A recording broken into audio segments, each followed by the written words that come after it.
flight number. Quicker.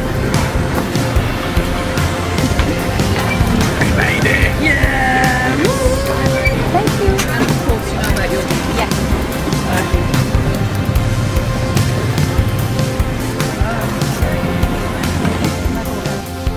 He is arguably the most famous person in history.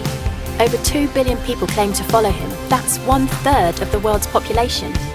He's represented in art and literature more than any other figure. Time magazine called him the most influential person who has ever lived. But who is Jesus? For much of my life, I wasn't a Christian. I come from a family of trial lawyers, barristers. My father was a barrister, my mother was a barrister, my sister is a barrister, my son qualified as a barrister, my daughter qualified as a barrister, both my grandfathers on both sides were barristers, my uncle was a barrister. If we'd had a cat, it would definitely have been a barrister. My father was a Jew, a secular Jew. He'd escaped the Holocaust. Many of his family had died in the Holocaust. My mother was not a churchgoer. My father described himself as an agnostic, and I came to the conclusion that I was an atheist as a teenager, and I was quite an argumentative atheist. Not that I was out to convert people to atheism, but if anyone tried to convert me to Christianity, then I had a lot to say on the subject. And I was quite suspicious of Christians. I'd come across one or two of them in my gap year, and they had these smiles, which I found deeply suspicious.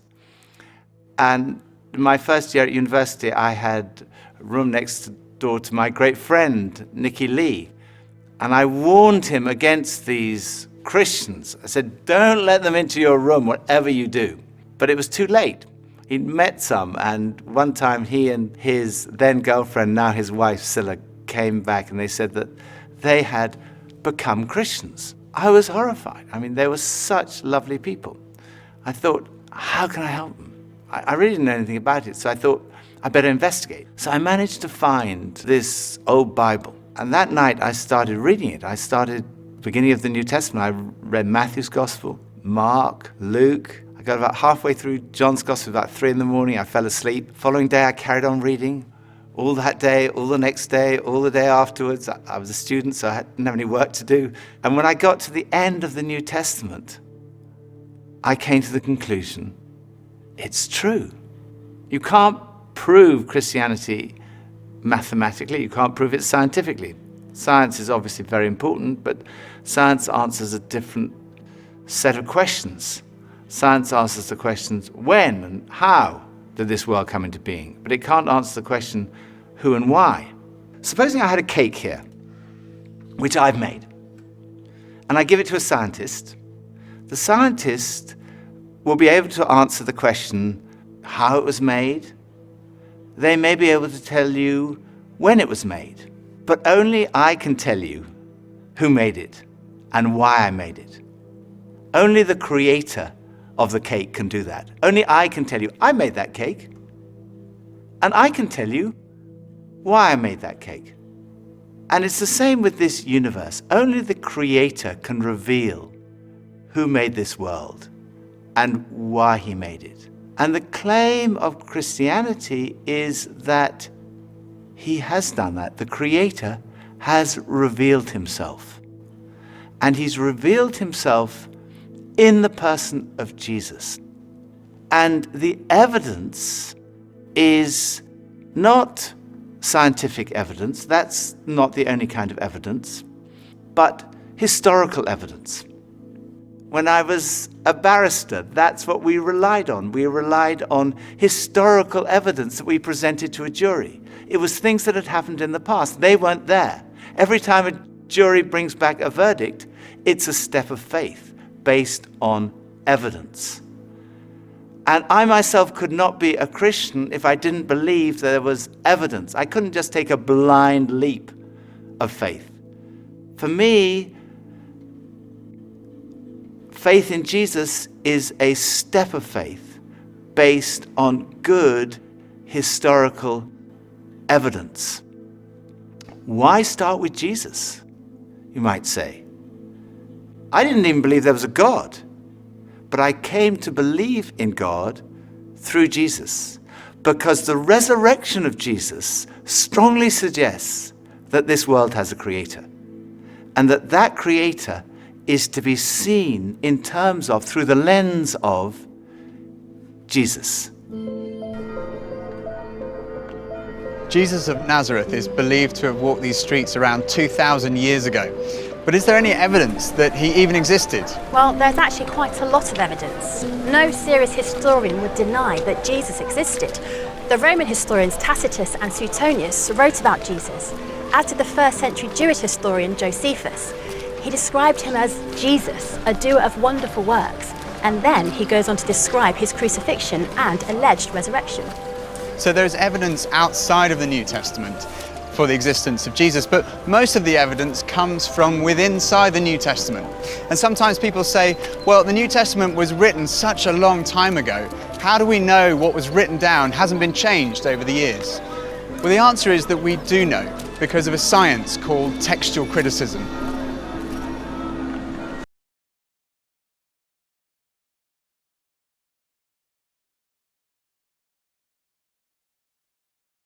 Professor F.J.A. Hort, one of the greatest scholars in the area of textual criticism, concluded that, in the variety and fullness of the evidence on which it rests, the text of the New Testament stands absolutely and unapproachably alone amongst ancient prose writings, and no secular historian would disagree with that conclusion. So we know from evidence outside and inside the New Testament that Jesus existed. But who was he? Well, we know that he was fully human. He had a human body. He ate, he drank, he sweated, he got tired, he suffered pain. And he had human emotions, love, joy, sadness, and human experiences. He had the experience of growing up in a family, of education, of having a job, of being tempted. And he experienced bereavement and suffering and torture and even death. Many today will say, okay, he was a human being, but only a human being. Maybe he was a great religious teacher, but no more than that. Others would say he was much more than that. Bono, the lead singer of the band U2, has said, I don't think you're let off easily by saying he was a great thinker or philosopher, because actually he went around saying he was the Messiah. That's why he was crucified. He was crucified because he said he was the Son of God. So he either, in my view, was the Son of God or he was nuts. And I find it hard to accept that all the millions and millions of lives, half the earth, for nearly 2,000 years, have felt their lives touched and inspired by some nutter. I don't believe it. He went on to say, I believe that Jesus was the Son of God. What evidence is there to suggest that Jesus was more than just a great religious teacher? There are two parts to this argument. The first is, what did Jesus think about himself? Because if Jesus didn't think he was God, that's the end of the argument. But if he did, the second part of the argument is, was he right? So, what did Jesus say about himself? First piece of evidence is the fact that his teaching was centered on himself. Most great religious teachers point away from themselves. They say, don't look at me, look at God. Jesus, who personified humility in pointing people to God, pointed to himself. He said, look at me, come to me. We've talked about this search for meaning and purpose, that feeling of like a spiritual hunger that other things don't quite satisfy. Jesus said, I am the bread of life. I'm the one who can satisfy that spiritual hunger. Addiction is a major problem in our society. Jesus said, if the Son, in other words, if he himself sets you free, you will be free indeed. Then there's all the stuff we carry around, worry, anxiety, guilt, fear. Jesus said, come to me, all you who are weary and burdened, and I will give you rest. He said, if you receive me, you receive God. If you welcome me, you welcome God. If you've seen me, you've seen God.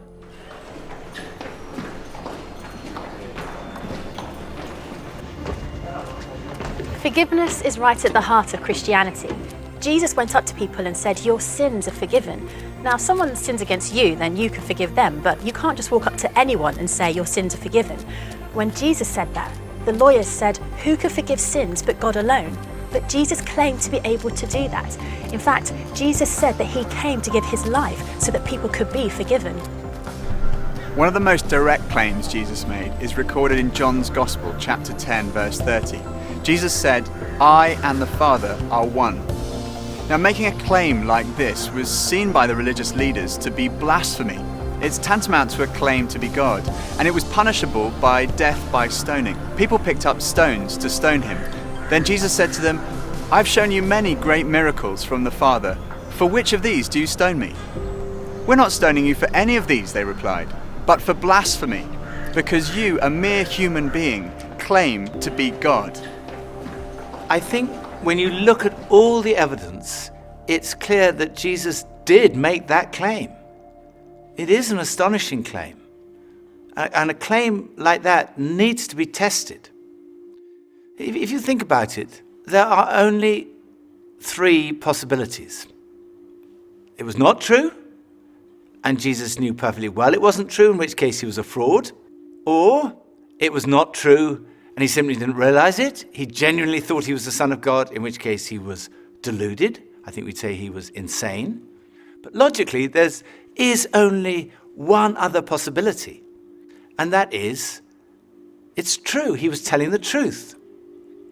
C.S. Lewis, Cambridge professor, best known as the author of the Chronicles of Narnia, he put it like this: a man who was merely a man and said the sort of things Jesus said would not be a great moral teacher. He'd either be insane or else he'd be the devil of hell. You must make your choice. Either this man was and is the Son of God, or else insane or something worse. But let's not come up with any patronizing nonsense about his being a great human teacher. He hasn't left that open to us. He didn't intend to.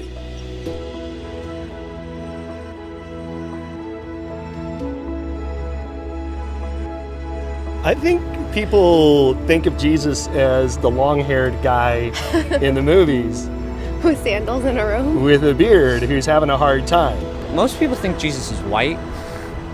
I don't know if that's true. I think people think that Jesus is just the guy on the cross. Growing up, I've heard that Jesus is a really forgiving person, like he's a friend. A wise person that, kind of wandered and taught and everything. Some people think he's the Son of God. Some people think that he's the Savior. God's son. He's kind of like the connection between God and people. I see him more as a historical figure. A good dude, and he was a prophet. Big, powerful guy in the sky. I don't know. I mean, he's got a lot of rules. They think he's a good. They think he's a prophet. They think he's a good man who's done a lot of good deeds. But a lot of people don't recognize him that he is also God. People kind of think like Jesus is same as God. They kind of put him in the same level as God. I don't know.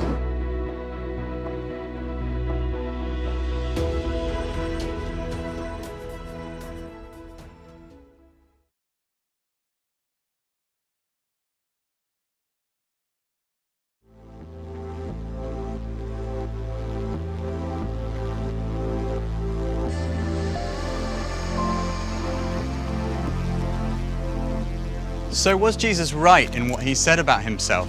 What evidence is there to support his claims? Well, the first piece of evidence is his teaching.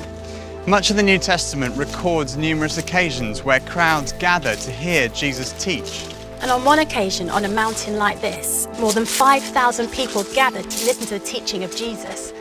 The Sermon on the Mount has been widely acknowledged amongst the greatest teaching of all time. Jesus' teaching has been the foundation of our entire civilization. Many of our laws were originally founded on Jesus' teaching. Love your neighbour as yourself. Do to others as you would have them do to you. And then this, totally revolutionary. Love your enemies. In fact, we've advanced in every field of science and technology, yet in 2,000 years, no one has ever improved on the moral teachings of Jesus. They are the greatest words ever spoken. They're the kind of words you might expect God to speak.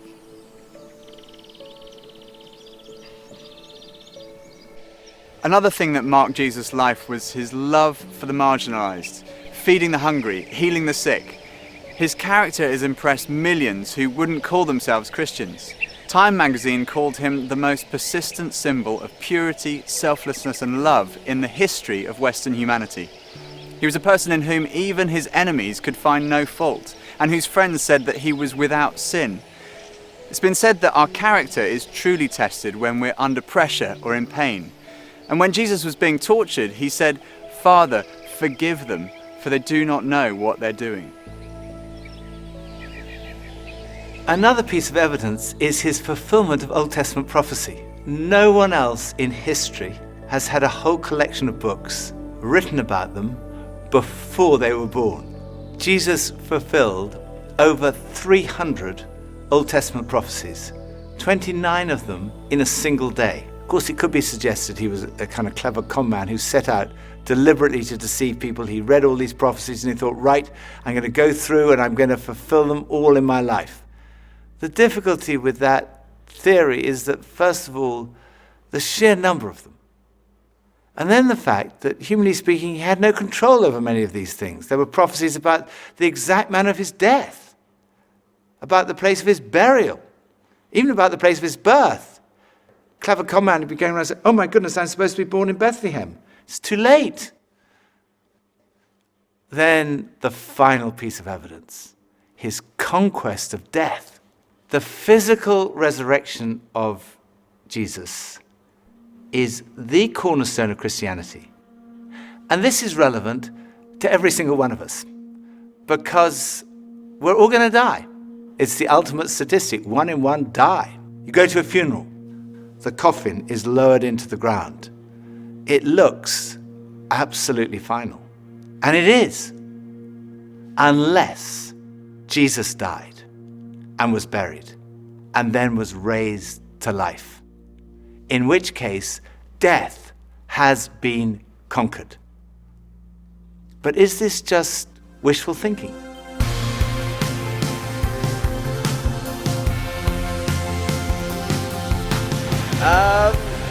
Rose from the dead. That's what I was taught. I don't know, I can't say yes or no. Yes, I do believe that Jesus rose from the dead. As a man of science, I think that's pretty impossible. I believe so. Yes, I did. I definitely don't think that Jesus rose from the dead. Yeah, I don't think he did. No, Jesus did not come back from the dead. That's ridiculous. Well, it could be used as a metaphor, right? Could have been a drug trip. Yeah, of course he did. I do believe in that, 100%. Just the relationship that I have with him is proof enough. I'm not sure. I haven't looked that up. I don't know. I don't know.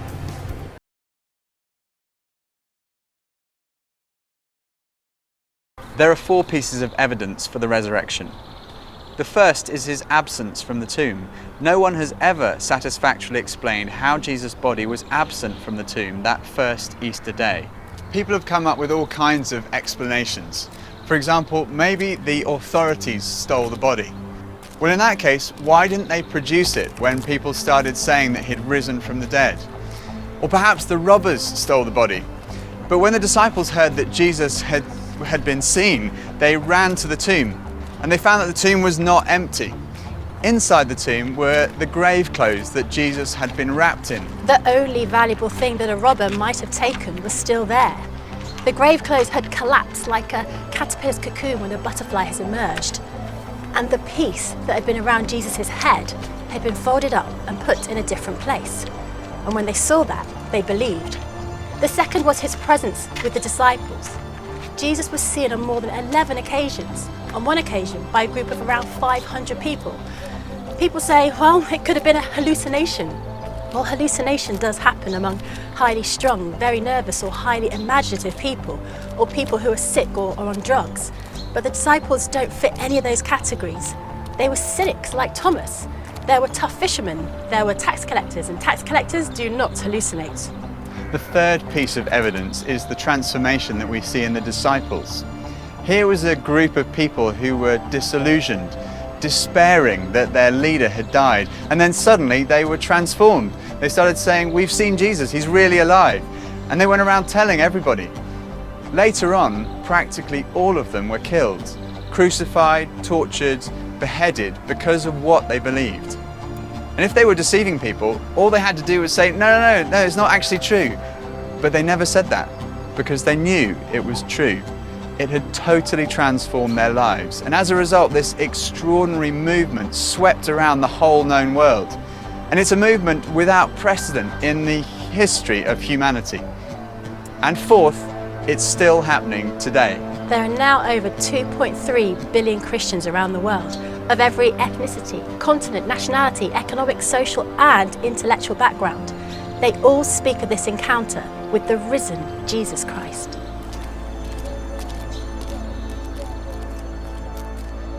So what are we to make of Jesus?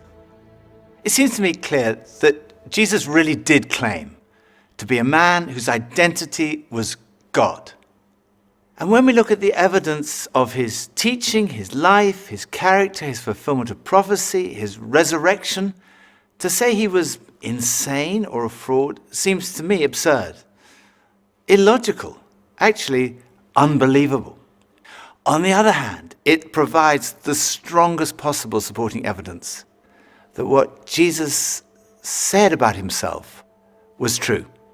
And when I looked at the evidence, when I read the New Testament, I came to the conclusion it is true. I didn't want to become a Christian because I thought if I became a Christian, life would be totally miserable from that moment onwards. So I tried to put it off. I thought I'll put off becoming a Christian to my deathbed. And then I realized that would not be intellectually honest. So very reluctantly, I kind of said, okay, yes. And at that moment, I can still remember that moment so clearly. It dropped from here, from my head, being convinced it was true, to here in my heart, having an experience of a relationship with Jesus. And finding what, I guess looking back, unconsciously, I'd been searching for all my life. Something that provided ultimate meaning and purpose to my life. It was the very last place on earth that I expected to find it. But at that moment, I found that what Jesus said was true. Jesus said, I have come that you might have life and life in all its fullness. It really is true that God has revealed himself in Jesus. Jesus really is who he claimed to be. Jesus really did rise from the dead. There is hope beyond this life. There is hope for this life. Right now, in this life, in an encounter with Jesus, we find life and life in all its fullness.